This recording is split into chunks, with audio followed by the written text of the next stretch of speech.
मित्रों, पाठ्य पुस्तक गोधूली भाग 2 गद्य भाग श्रम विभाजन और जाति प्रथा चैप्टर से कुछ मोस्ट इंपॉर्टेंट क्वेश्चंस को हम आपके लिए लाए हैं। तो यहाँ प्रश्न नंबर आपका फर्स्ट दिया गया है, आप देख पा रहे हैं फ्रेंड। फर्स्ट नंबर प्रश्न कह रहा है कि बाबा साहब भीमराव अंबेडकर का जन्म किस राज्य में हुआ। चार ऑप्शन आपके लिए दिए गए हैं। ऑप्शन नंबर ए में है बिहार, बी में मध्य प्रदेश, सी में गुजरात और डी में महाराष्ट्र। इसका सही जवाब क्या होगा आपको देना है। तो इसका सही जवाब हो जाएगा ऑप्शन नंबर बी। बी में दिया गया है मध्य प्रदेश, जो राइट आंसर है। ठीक है फ्रेंड, अगले प्रश्न की ओर हम चलेंगे। अगला प्रश्न आपके लिए यहाँ दिया गया है। 2 नंबर प्रश्न में कह रहा है कि भीमराव अंबेडकर का जन्म कब हुआ था। चार विकल्प आपके लिए हैं। फर्स्ट नंबर में दिया गया है ऑप्शन नंबर ए में 14 अप्रैल 1881 ईस्वी में। ठीक है, अब नंबर 2 यानी ऑप्शन नंबर बी में दिया गया है 14 अप्रैल 1891 ईस्वी में। और ऑप्शन नंबर सी में है 14 अप्रैल 1881 ईस्वी में। और ऑप्शन नंबर डी में दिया गया है 14 अप्रैल 1871 ईस्वी में। इसका सही जवाब हो जाएगा ऑप्शन नंबर बी। बी में दिया गया है 14 अप्रैल 1891 ईस्वी में। यानी डॉक्टर भीमराव अंबेडकर का जन्म मध्य प्रदेश में 14 अप्रैल 1891 ईस्वी को हुआ था। अगले प्रश्न की ओर चलेंगे फ्रेंड, और अगला प्रश्न है आपके सामने 3 नंबर प्रश्न क्या कह रहा है। भारत में बेरोजगारी का मुख्य कारण है। भारत में बेरोजगारी का मुख्य कारण आपको बताना है। ऑप्शन नंबर ए में है जाति प्रथा, बी में है दहेज प्रथा, सी में है अशिक्षा और डी में है भ्रष्टाचार। तो डॉक्टर भीमराव अंबेडकर के अनुसार जो है बेरोजगारी का मुख्य कारण बताया गया था, यहाँ ऑप्शन नंबर ए सही हो जाएगा, जाति प्रथा। ठीक है फ्रेंड, अब जो है अगले प्रश्न की ओर हम बढ़ेंगे। और अगला प्रश्न आपके सामने 4 नंबर दिया गया है और 4 नंबर को आप देख पा रहे हैं फ्रेंड। यहाँ 4 नंबर प्रश्न क्या कह रहा है, आप अच्छी तरह से पढ़ लें। और 4 नंबर प्रश्न कह रहा है कि श्रम विभाजन और जाति प्रथा पाठ अंबेडकर के किस भाषण का हिंदी रूपांतरण है। श्रम विभाजन और जाति प्रथा पाठ अंबेडकर के किस भाषण का हिंदी रूपांतरण है। 4 यहाँ विकल्प हैं। ऑप्शन नंबर ए में है the caste in India their mechanism. B में दिया गया है यहाँ एनिहिलेशन ऑफ कास्ट, बी में है। और सी में है बुद्ध एंड हिज धम्मा।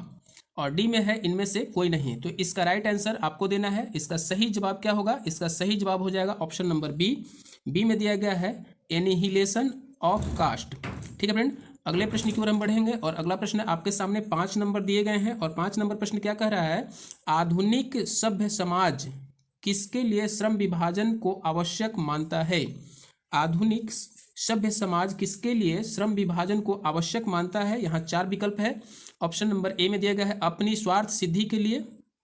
ठीक है, ऑप्शन नंबर बी में दिया गया है कार्य कुशलता के लिए, सी में दिया गया है जातीय उत्थान के लिए, डी में इनमें से कोई नहीं। तो इसका सही जवाब क्या होगा, 5 नंबर प्रश्न का सही जवाब हो जाएगा ऑप्शन नंबर बी, कार्य कुशलता के लिए।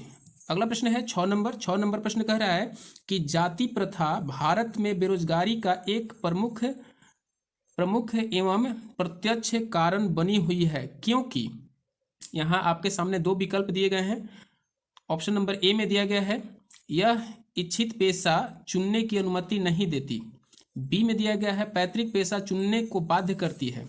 ठीक है, तो ये दोनों विकल्प क्या है, गलत है। ठीक है फ्रेंड, अब जो है आपको हम दिखा रहे हैं अगला विकल्प सी और डी क्या कह रहा है। यहाँ सी विकल्प आप देख पा रहे हैं फ्रेंड। सी कह रहा है कि कार्य कुशलता से कोई मतलब नहीं है। ठीक है, और डी में कह रहा है उपरोक्त सभी। तो यहाँ क्या सही हो जाएगा, यहाँ जो है 6 नंबर प्रश्न का ऑप्शन नंबर डी सही हो जाएगा, उपरोक्त सभी। अगला जो है 7 नंबर प्रश्न है, भाईचारे का संबंध दूध और पानी के मिश्रण सा क्यों बताया गया है। यानी भाईचारा दूध और पानी के मिश्रण जैसा होता है, यह 7 नंबर प्रश्न में बताया गया है कि क्यों बताया गया है। तो आपको जवाब देना है। ऑप्शन यहाँ 4 दिए गए हैं। पहले नंबर में है एक दूसरे के पूरक हैं। ठीक है, और बी में दिया गया है एक दूसरे को अलग करते हैं। और सी में है दोनों में से कोई संबंध नहीं है। और डी में है इनमें से कोई नहीं। तो यहाँ सही जवाब हो जाएगा ऑप्शन नंबर ए, एक दूसरे के पूरक हैं। यानी भाईचारे का संबंध दूध और पानी के मिश्रण सा होता है, क्योंकि एक दूसरे के पूरक होते हैं। ठीक है, आगे देखेंगे 8 नंबर प्रश्न। 8 नंबर प्रश्न क्या कर रहा है फ्रेंड, आप ध्यान से देखें। यहाँ 8 नंबर प्रश्न कह रहा है जाति प्रथा क्या निर्धारित करती है। ऑप्शन ए में है पेशा, बी में है दिनचर्या, सी में है व्यापार और डी में है कुछ नहीं।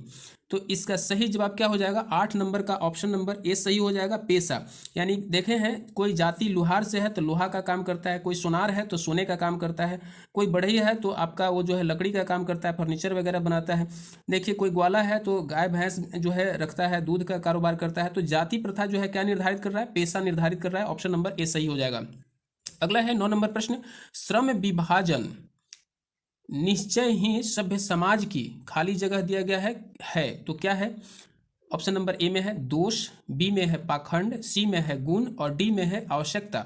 तो यहाँ जो है ऑप्शन नंबर डी सही हो जाएगा, आवश्यकता। यानी श्रम विभाजन निश्चय ही समाज की आवश्यकता है, यानी अभी समाज की यह जो है जरूरत है। आगे देखेंगे फ्रेंड, 10 नंबर प्रश्न को हम देखेंगे। 10 नंबर प्रश्न आपके सामने दिए गए हैं। किसने श्रम विभाजन के नाम पर श्रम को विभाजित कर दिया है? किसने श्रम विभाजन के नाम पर श्रम को विभाजित कर दिया है? ऑप्शन नंबर ए में दिया गया है संविधान ने, बी में है सरकार ने, सी में है सभ्य समाज ने और डी है धर्म ने। तो यहाँ जो है ऑप्शन नंबर सी सही हो जाएगा, सभ्य समाज ने जो है श्रम विभाजन के नाम पर जो है श्रम को विभाजित कर दिया है। ध्यान से समझेंगे इस प्रश्न को। श्रम विभाजन यानी जो है काम के आधार पर अब जो है जात का विभाजन कर दिया है। यहाँ जो सुनार है वो सोने का काम ही करेगा, लोहार का काम वो नहीं कर सकता है। यह जो है आपको निर्धारित कर दिया गया है। आगे देखेंगे फ्रेंड, यहाँ जो है 11 नंबर प्रश्न आप देख पा रहे हैं, आपके सामने दिए गए हैं। लोकतंत्र मूलतः सामूहिक जीवनचर्या की एक नीति तथा समाज में सम्मिलित अनुभवों के आदान प्रदान का नाम है। यह किसकी उक्ति है? यानी यह जो है बात किसने बताई कि लोकतंत्र मूलतः सामूहिक दिनचर्या की एक रीति तथा सामाजिक जो है अनुभवों का आदान प्रदान का जो है यह एक जो है कह सकते हैं कि रीति रिवाज है। यह किसके द्वारा जो है, यह किसकी मानसिकता थी, किसकी सोच थी? ऑप्शन नंबर ए में है महात्मा गांधी, बी में दिया गया है भीमराव अंबेडकर, सी में है नामवर सिंह और डी में है ललन सिंह यादव। तो इसका सही जवाब हो जाएगा doctor Bhimrao Ambedkar, option number B.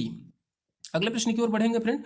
अगला प्रश्न है 12 नंबर। 12 नंबर प्रश्न कह रहा है, भारतीय संविधान का निर्माता कहकर किन्हें श्रद्धांजलि अर्पित की जाती है? यानी श्रद्धांजलि जो है, श्रद्धा सुमन किसे अर्पित किया जाता है? भारतीय संविधान के निर्माता कह के। तो यहाँ ऑप्शन नंबर ए में दिया गया है डॉक्टर भीमराव अंबेडकर, बी में महात्मा गांधी, सी में पंडित जवाहरलाल नेहरू और डी में डॉक्टर राजेंद्र प्रसाद। तो यहाँ क्या सही हो जाएगा? ऑप्शन नंबर ए सही हो जाएगा, डॉक्टर भीमराव अंबेडकर। भीमराव अंबेडकर को संविधान निर्माता इसलिए कहा जाता है कि संविधान निर्माता समिति जो बनाया गया था उसके अध्यक्ष थे डॉक्टर भीमराव अंबेडकर और इन्हीं के द्वारा 2 वर्ष 11 माह 18 दिन में संविधान का निर्माण किया गया था। ठीक है फ्रेंड, अब आगे चलेंगे। 13 नंबर प्रश्न को आप देखेंगे। 13 नंबर प्रश्न कह रहा है कि जाति प्रथा को यदि श्रम विभाजन मान लिया जाए तो यह स्वाभाविक विभाजन नहीं है, क्योंकि यह स्वाभाविक विभाजन नहीं है क्योंकि अब ऑप्शन यहाँ है, यह मनुष्य की रुचि पर आधारित नहीं है, ऑप्शन नंबर ए में है, बी में है यह सामाजिक परंपरा पर आधारित है, सी में है यह व्यक्ति की कार्य कुशलता पर आधारित है और डी में है इनमें से कोई नहीं। तो इसका सही जवाब क्या होगा? इसका सही जवाब हो जाएगा ऑप्शन नंबर ए। ठीक है, यह मनुष्य की रुचि पर आधारित नहीं है। ठीक है फ्रेंड, अगला प्रश्न दिया गया है फ्रेंड, यहाँ देखेंगे 14 नंबर प्रश्न, श्रम विभाजन और जाति प्रथा निबंध के लेखक हैं। श्रम विभाजन और जाति प्रथा किसके द्वारा जो है यह निबंध यानी लेखक लिखा गया कह सकते हैं, किसने लिखा था? ऑप्शन ए में है हजारी प्रसाद द्विवेदी, बी में है अमरकांत, सी में है डॉक्टर भीमराव अंबेडकर और डी में दिया गया है नलिन बिलोचन शर्मा। तो इसका सही जवाब क्या होगा? 14 नंबर प्रश्न का ऑप्शन नंबर जो है यहाँ आप देख पा रहे हैं फ्रेंड, और इसका सही जवाब हो जाएगा option number C, Bhimrao Ambedkar. Right answer option number C. ठीक है, 15 नंबर प्रश्न कह रहा है कि भीमराव अंबेडकर का निधन है, यानी यहाँ कह सकते हैं कि डॉक्टर भीमराव अंबेडकर का निबंध यहाँ लिखा गया है, सॉरी यहाँ जो है निबंध लिखा गया है, निधन नहीं है, निबंध है। तो इसमें निबंध कौन सा है? ऑप्शन नंबर ए में दिया गया है नागरिक लिपि, बी में है श्रम विभाजन और जाति प्रथा, डी में है 20 के दांत और सॉरी यहाँ जो है सी में है 20 का दांत और डी में है बहादुर। तो इसका राइट आंसर क्या हो जाएगा? 15 नंबर प्रश्न का ऑप्शन नंबर बी सही हो जाएगा। श्रम विभाजन और जाति प्रथा यह निबंध जो है डॉक्टर भीमराव अंबेडकर के द्वारा लिखा गया था। अगला प्रश्न है आपके सामने 16 नंबर प्रश्न क्या कह रहा है फ्रेंड, आप देख पा रहे हैं 16 नंबर प्रश्न कह रहा है कि भीमराव अंबेडकर की मृत्यु कब हुई, यानी भीमराव अंबेडकर का निधन मृत्यु जो है कब हुआ था। ऑप्शन ए में दिया गया है 1956 में, बी में है 1958 में, सी में है 1961 और डी में है 1963। तो इसका सही जवाब है 1956 ईस्वी में डॉक्टर भीमराव अंबेडकर का निधन हुआ था, मृत्यु हुई थी, आप ध्यान रखेंगे। अगला प्रश्न है 17 में दिया गया है the caste in India their mechanism के लेखक हैं। The caste in India their mechanism के लेखक कौन है। यहाँ 4 विकल्प, ऑप्शन नंबर ए में दिया गया है महात्मा गांधी, बी में है विनोबा भावे, सी में भीमराव अंबेडकर और डी में ज्योतिबा फूले। तो इसका सही जवाब क्या हो जाएगा, 17 नंबर प्रश्न का ऑप्शन नंबर सी सही हो जाएगा। सी में दिया गया है डॉक्टर भीमराव अंबेडकर, जो राइट आंसर है। अगले प्रश्न की ओर हम चलेंगे और 18 नंबर प्रश्न आपके सामने दिए गए हैं फ्रेंड। भीमराव अंबेडकर के चिंतन और रचनात्मक के प्रेरक थे, रचनात्मकता का प्रेरक आपको बताना है कि कौन थे। तो यहाँ जो है ऑप्शन नंबर ए में दिया गया है कबीर, बी में दिया गया है बुद्ध, सी में ज्योतिबा फूले और डी में है उपरोक्त सभी। तो इसका सही जवाब क्या हो जाएगा, 18 नंबर का ऑप्शन नंबर डी सही हो जाएगा, उपरोक्त सभी। यानी डॉक्टर भीमराव अंबेडकर के चिंतन और नकारात्मकता के प्रेरक रहे हैं बुद्ध, कबीर और ज्योतिबा फूले। ये आपका तीनों रहे हैं, उपयुक्त सभी यहाँ जो है सही हो जाएगा ऑप्शन नंबर डी। 19 में दिया गया है श्रम विभाजन और जाति प्रथा किस विधा का रचना है, ठीक है। तो यहाँ जो है ऑप्शन ए में दिया गया है निबंध, बी में है कहानी, सी में है आलेख और डी में है डायरी। तो क्या होगा यहाँ सही जवाब 19 नंबर प्रश्न का ऑप्शन नंबर ए सही हो जाएगा। यानी श्रम विभाजन और जाति प्रथा यह जो है निबंध है का एक जो है रचना है, निबंध विद्या का एक रचना है, ध्यान रखेंगे आप। अगला है 20 नंबर प्रश्न। 20 में दिया गया है फ्रेंड, आप ध्यान से देखेंगे, जाति प्रथा का सबसे बड़ा दोष क्या है। जाति प्रथा का सबसे बड़ा दोष क्या है। ऑप्शन नंबर ए में है लिंग निर्धारण करना, बी में है पेशे का निर्धारण करना, सी में दिया गया है संस्कार का निर्धारण करना और डी में इनमें से कोई नहीं। तो यहाँ जो है ऑप्शन नंबर बी सही हो जाएगा, पेशे का निर्धारण करना। यानी आज जाति से ही जो है पेशा निर्धारित कर दिया जाता है समाज में। लोहार है तो लोहार का बेटा लोहार ही बनेगा, सुनार का बेटा सुनार ही बनेगा, ऐसा जो है जाति से ही निर्धारित हो जाता है आज के डेट में। अगला है 21 नंबर प्रश्न। 21 नंबर आप देखेंगे, आर्थिक पहलू से भी जाति प्रथा, खाली जगह दिया गया है तो क्या है। ऑप्शन ए में है लाभदायक, बी में है हानिकारक, सी में है अनुकूल, डी में है इनमें से कोई नहीं। तो यहाँ जो है ऑप्शन नंबर आपका क्या हो जाएगा, बी सही हो जाएगा, हानिकारक। आर्थिक दृष्टि से भी आपका जाति प्रथा क्या है, हानिकारक है। आज उसे जो है जाति पाति का जो है भेदभाव हटा देना चाहिए क्योंकि वो हानिकारक है। अगला है आपके लिए 22 नंबर प्रश्न। 22 को आप देख पा रहे हैं फ्रेंड। 22 नंबर में दिया गया है यहाँ मुख्य नायक क्या है। मुख्य नायक क्या है। ऑप्शन नंबर ए में लिखा गया है अखबार, बी में पत्रिका, सी में पुस्तक, डी में कहानी संग्रह। तो यहाँ क्या हो जाएगा 22 नंबर प्रश्न का ऑप्शन नंबर यहाँ बी सही हो जाएगा, पत्रिका। पत्रिका है मुख्य नायक, ठीक है फ्रेंड। अगला जो है आप देखेंगे 23 नंबर प्रश्न। डॉक्टर अंबेडकर ने किस पत्रिका का संपादन किया। किस पत्रिका का संपादन डॉक्टर अंबेडकर के द्वारा किया गया था। ऑप्शन ए में है उज्ज्वल भारत, बी में है उड़ता भारत, सी में है बहिष्कृत भारत और डी में है पुरस्कृत भारत। इसका सही जवाब हो जाएगा बहिष्कृत भारत। बहिष्कृत भारत का जो है संपादन डॉक्टर अंबेडकर के द्वारा किया गया था।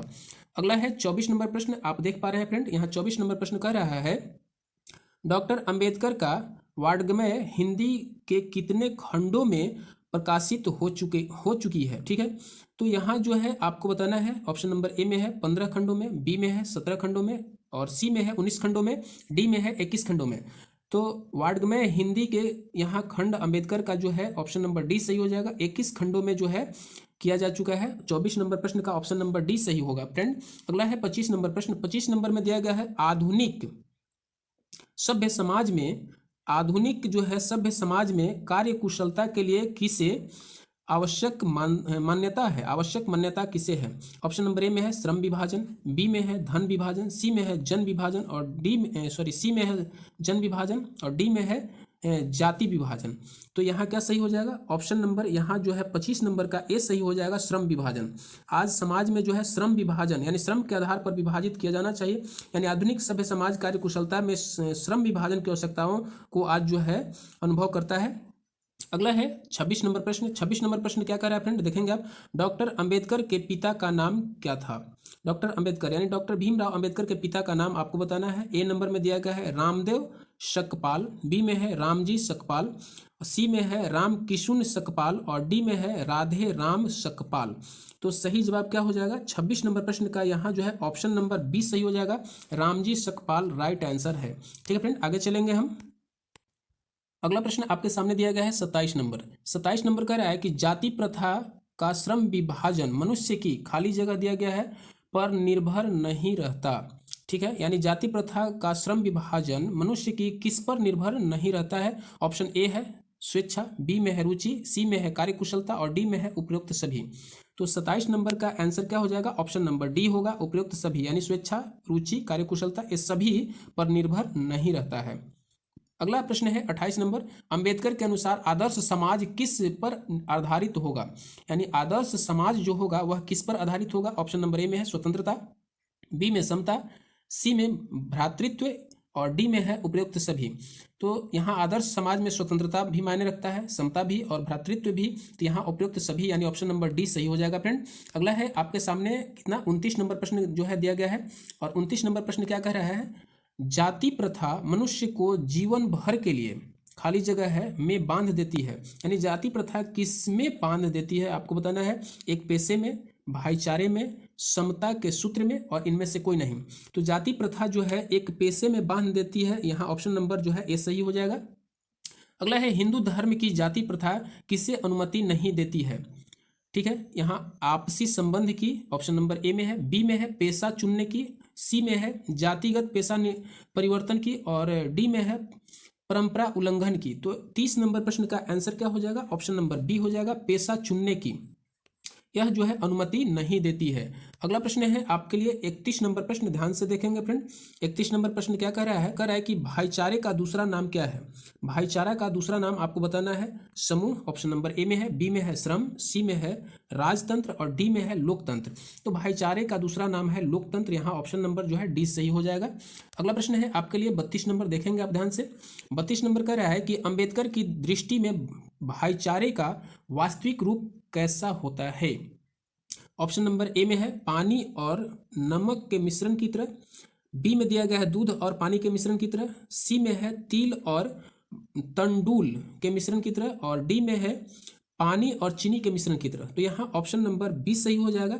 अंबेडकर की दृष्टि में भाईचारे का वास्तविक रूप जो है पानी, दूध और पानी के मिश्रण की तरह होता है, ऑप्शन नंबर बी बिल्कुल सही हो जाएगा। अगला है 33 नंबर प्रश्न, आप देखेंगे 33 नंबर प्रश्न कह रहा है कि अंबेडकर बेरोजगारी का प्रमुख और प्रत्यक्ष कारण किसे मानते हैं। अशिक्षा को, ऑप्शन नंबर बी में दिया गया है जनसंख्या को और सी में है जाति प्रथा को और डी में है उद्योग धंधे की कमी को। तो बेरोजगारी का जो है मुख्य कारण अंबेडकर के द्वारा जो है जाति प्रथा को बताया गया है, ऑप्शन नंबर जो है सी सही हो जाएगा फ्रेंड। अगला है 34 नंबर प्रश्न, 34 नंबर को आप देखेंगे ध्यान से, दिया गया है अंबेडकर की दृष्टि में आदर्श समाज कैसा होना चाहिए। यहाँ ऑप्शन नंबर ए में है जिसमें स्वतंत्रता, समता और भ्रातृत्व का भाव हो, बी में दिया गया है जिसमें सभी धनी हों, ठीक है, और सी में है जिसमें सभी शिक्षित हों और डी में है जिसमें सभी स्वस्थ हों। तो यहाँ सही जवाब क्या हो जाएगा, सब जिसमें स्वतंत्रता, समता और भ्रातृत्व का भाव हो वही एक जो है आदर्श समाज हो सकता है, यहाँ ऑप्शन नंबर ए सही हो जाएगा।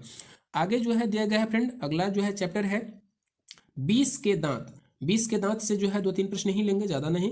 यहाँ जो है प्रश्न नंबर फर्स्ट में कह रहा है कि नलिन बिलोचन शर्मा का जन्म खाली जगह ईस्वी में हुआ। तो नलिन बिलोचन शर्मा का जन्म कब हुआ था आपको बताना है। यहाँ ऑप्शन नंबर जो है कौन सा सही होगा, आपको इन 4 ऑप्शनों में चुनना है। ए में दिया गया है 1914, बी में 1915, सी में 1916 और डी में 1917। तो इसका सही जवाब हो जाएगा ऑप्शन नंबर सी, 1916 ईस्वी में नलिन बिलोचन शर्मा का जन्म हुआ था। अगला प्रश्न है दूसरे नंबर का प्रश्न कह रहा है कि खोखा के दांत किसने तोड़े। खोखे के दांत किसके द्वारा तोड़ा गया। ऑप्शन नंबर ए में है मदन ने, बी में है मदन के दोस्त ने, सी में है सेन साहब ने और डी में है गिरधर ने। तो इसका सही जवाब क्या हो जाएगा, ऑप्शन नंबर जो है यहाँ ए सही होगा, मदन ने जो है खोखा के दांत तोड़ा था।